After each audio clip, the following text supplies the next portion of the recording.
بسم اللہ الرحمن الرحیم۔ آج کے اس درس میں ہم مفعول مطلق کے تعلق سے کچھ اہم باتیں جانیں گے۔ مفعول مطلق کہتے ہیں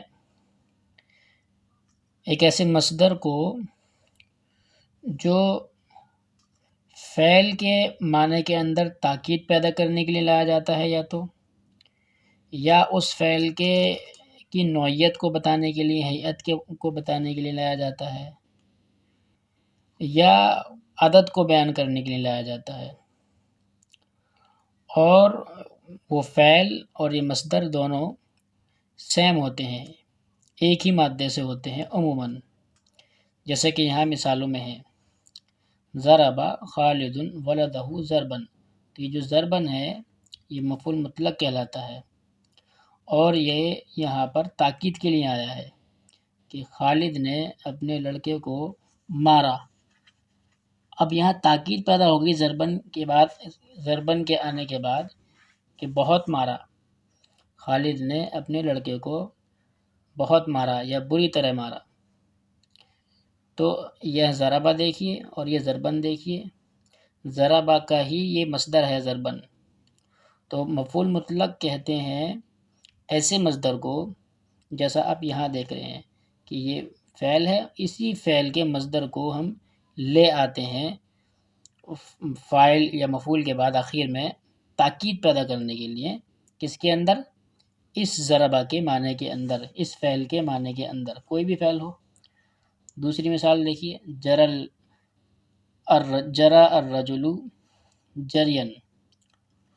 تو جرا یجری معنی دوڑنا، جرى الرجل آدمی دوڑا۔ اب ہمیں یہ کہنا ہے کہ آدمی بہت تیز دوڑا، تو ہم کیا کریں گے؟ اسی جرا کے مصدر کو یہاں لے آئیں گے جرین۔ تو اس سے اس جرا کے معنی میں تاکید پیدا ہو جائے گی۔ بس یہی کام ہوتا ہے مفعول مطلق کا۔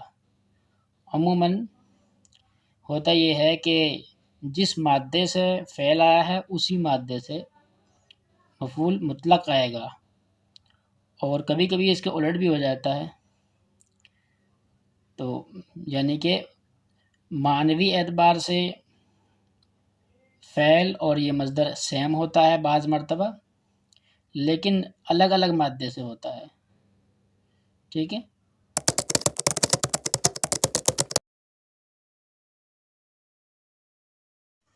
مفعول مطلق کو تین حیثیتوں سے لایا جاتا ہے، کبھی فعل کے معنی میں تاکید پیدا کرنے کے لیے، اور کبھی اس فعل کی نوعیت ہیئت بتانے کے لیے، جیسے یہاں ہے جلست جلست القاری۔ جلست میں بیٹھا، جلست القاری قاری کے بیٹھنے کی طرح، قاری کے بیٹھنے کی طرح، قاری کے معنی پڑھنے والا، پڑھنے والے کے بیٹھنے کی طرح، جیسے پڑھنے والا بیٹھتا ہے ایسے ہی میں بیٹھا۔ تو دیکھیے جلسہ ہے، اور جلسہ سے ہی یہ مصدر آیا ہے جلستن۔ حالانکہ جلسہ کا اصل جو مصدر آتا ہے وہ جلوسن آتا ہے، لیکن فرق یہ ہے کہ جب ہمارا مقصد فعل کی نوعیت کو یا ہیئت کو بیان کرنا ہو تو اس کو ہم فعلتن کی وزن پر لے کر آتے ہیں۔ ٹھیک ہے۔ جلست جلست القاری۔ مفعول مطلق نوعیت بیان کرنے کے لیے اس کا کیا مطلب ہے؟ یعنی وہ بیان کرتا ہے کہ کام کس طرح کیا جا رہا ہے۔ مثلاً وہ اپنے والد کی طرح غصہ کرتا ہے، یغضب غضبۃ والدہ۔ اس میں بیان کیا گیا ہے کہ اس نے غصے کا عمل اپنے والد کی طرح کیا۔ اسی طرح یہ نیچے کے دو مثالیں ہیں، اسی پر قیاس کرتے ہوئے آپ قاعدے کو اچھی طرح سمجھ جائیے۔ جریت جری الفرسی، میں گھوڑے کے دوڑنے کی طرح دوڑا، یعنی میں گھوڑے کی طرح دوڑا، تو میں نے یہ دوڑنے کا عمل گھوڑے کی طرح کیا۔ قاتلت مقاتلۃ الجندی، میں لڑا فوجی کی طرح، تو لڑنے کا عمل میں نے فوجی کی طرح کیا۔ ایک بات دھیان رکھیے کہ نوعیت بیان کرنے کے لیے جو مفعول مطلق آتا ہے وہ فعلتن کے وزن کے علاوہ بھی مطلقاً مصدر سے بھی آ جاتا ہے۔ اور تیسرا مفعول مطلق لایا جاتا ہے عدد کو بیان کرنے کے لیے، اکلت اکلتن، میں نے کھایا ایک لقمہ ایک مرتبہ، میں نے کھایا ایک مرتبہ، ضربت ضربتن، میں نے مارا ایک مرتبہ۔ تو یہ کامن چیزیں ہیں جو آپ لوگ مفعول مطلق کے تعلق سے پہلے سے جانتے ہیں۔ آج کا یہ سبق اس تعلق سے نہیں ہے، اس تعلق سے بھی ہے، اس اعتبار سے کہ آپ کا ریویژن ہو گیا، لیکن مفعول مطلق کے تعلق سے ہم آپ کو کچھ نئی بات بتائیں گے جو بہت کم لوگوں کو معلوم ہوتی ہے۔ وہ ادھر آ جائیے، یہ کچھ چند جملے ہیں، ان کو میں پڑھتا ہوں، غور کرنا۔ فرح خالد اشد الفرح، غضب ساجد اشد الغضب، دهشت اشد الدهشة، سرت هذه الخطوات العديدة احسن السیر۔ تو اگر آپ یہ غور کرو گے، اشد الفرح، اشد الغضب، اشد الدهشة اور احسن السیر، کلمت الاستاذ اجمل الکلام، هو مبتهج اشد الابتهاج، نمت هذه الليلة اعمق النوم۔ تو بعض مرتبہ لوگ یہاں مغالطہ کھا جاتے ہیں اور اس کو اس میں تفضیل سمجھنے لگتے ہیں، تو یاد رکھیے اس میں تفصیل نہیں ہے، یہ مفعول مطلق کی صفت ہے۔ اشدہ اشدہ، ایسے ہی اجملہ، یہاں اشدہ یہاں اعمقہ، مفعول مطلق کی صفت ہے۔ اشدہ اشدہ اشدہ، اور یہ والا احسن، اجمل، اسی طریقے سے اشدہ اور اعمق، یہ سب کے سب کیا ہیں؟ مفعول مطلق کی صفات ہیں، تو ان کو اس میں تفضیل مت سمجھنا۔ اس کا ایک قاعدہ ہے، اس کو ذہن میں رکھیے، اس سے الجھن دور ہو جائے گی۔ یہ قاعدہ ہے، مفعول مطلق کی صفت عموماً افعل کے وزن پر مفعول مطلق کا مضاف بن کر آتی ہے۔ کیا مطلب؟ اگر آپ کو مفعول مطلق کی صفت لے کر آنی ہے تو آپ کو مفعول مطلق کو مضاف الیہ بنانا ہوگا اور اس کی صفت کو افعل کے وزن پہ لا کر اس کا مضاف بنا دینا ہوگا، جیسے یہاں ہوا۔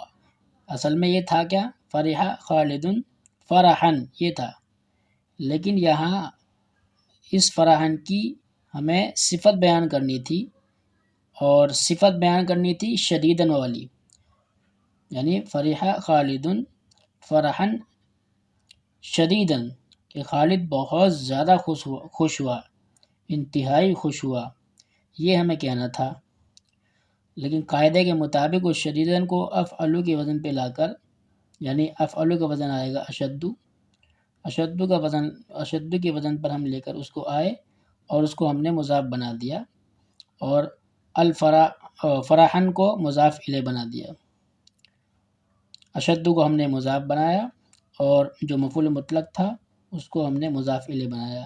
اشد الفرحی، یہ اصلاً ہے فرحن شدیدہ، ٹھیک ہے۔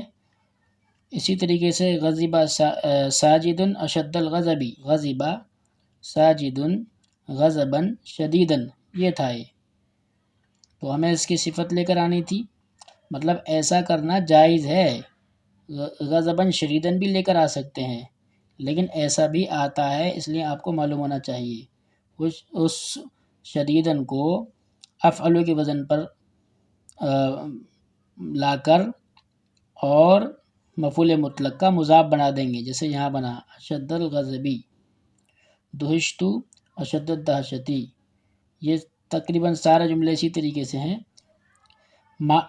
اس کا معنی اس طرح سے ہوگا ان جملوں کا کہ خالد انتہائی خوش ہوا، ساجد انتہائی غصہ ہوا، اسی طریقے سے سرت هذه الخطوات العدیدہ، میں یہ چند قدم بہت اچھے سے چلا، کلمت الاستاذ اجمل الکلامی، میں نے استاد سے اچھے سے بات کی، میں نے استاد سے اچھے سے بات کی۔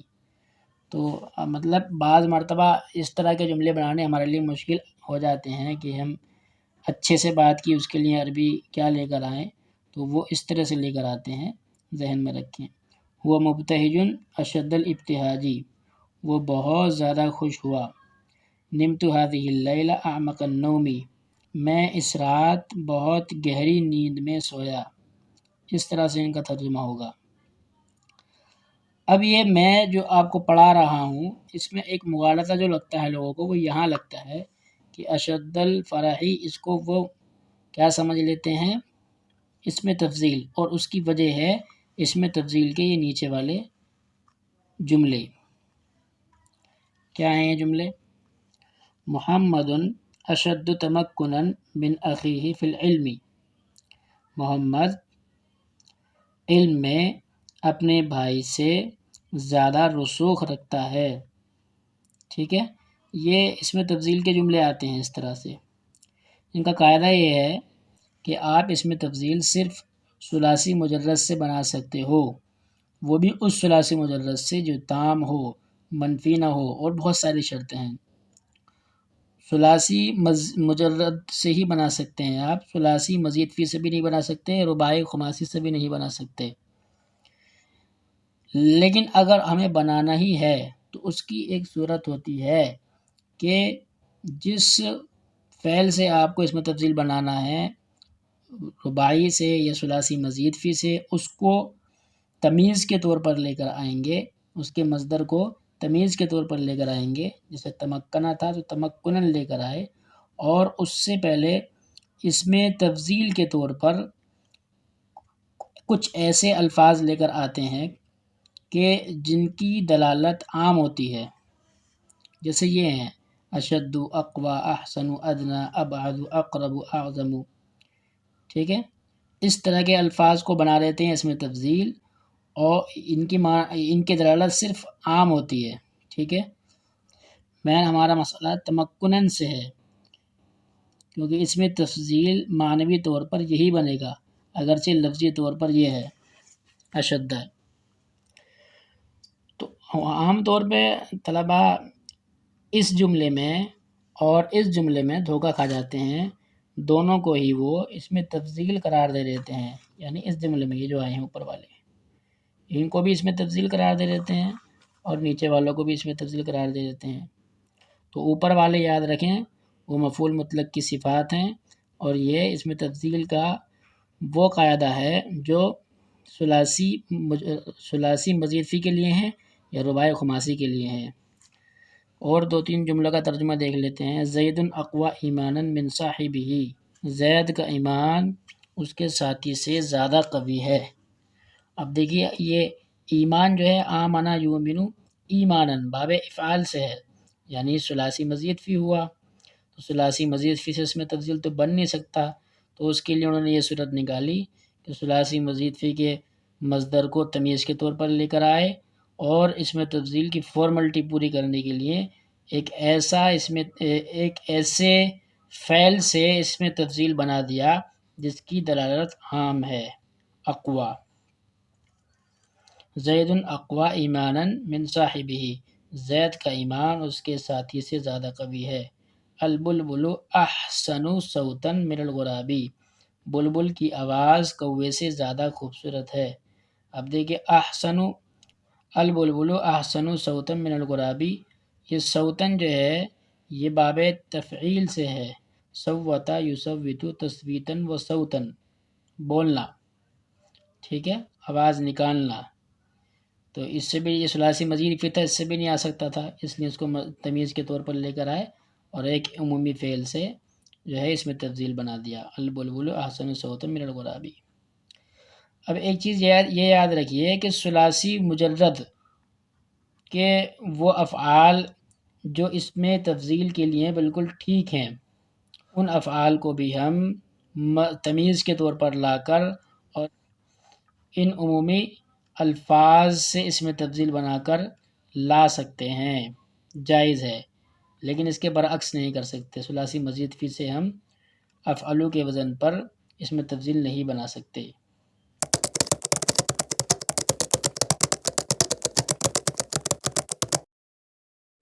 ان افعال سے کہ جن سے اس میں تفضیل بن سکتا ہے، یعنی ثلاثی مجرد سے، اس شرط کے ساتھ کہ ان سے افعلو کے وزن پر صفت کا صیغہ نہ آتا ہو۔ تو ایسے افعال سے اسم تفضیل دو طریقے سے بنا سکتے ہیں، معنی میں کوئی فرق نہیں پڑے گا۔ مثلا زید اشد منی قوتاً، زید مجھ سے زیادہ طاقتور ہے، اور زید اقوی منی، دونوں طریقے سے بنا سکتے ہیں۔ حامد اکثر ضعفا من خالد، حامد خالد سے زیادہ کمزور ہے، اور حامد اضعف من خالد، اس کا بھی وہی معنی رہے گا۔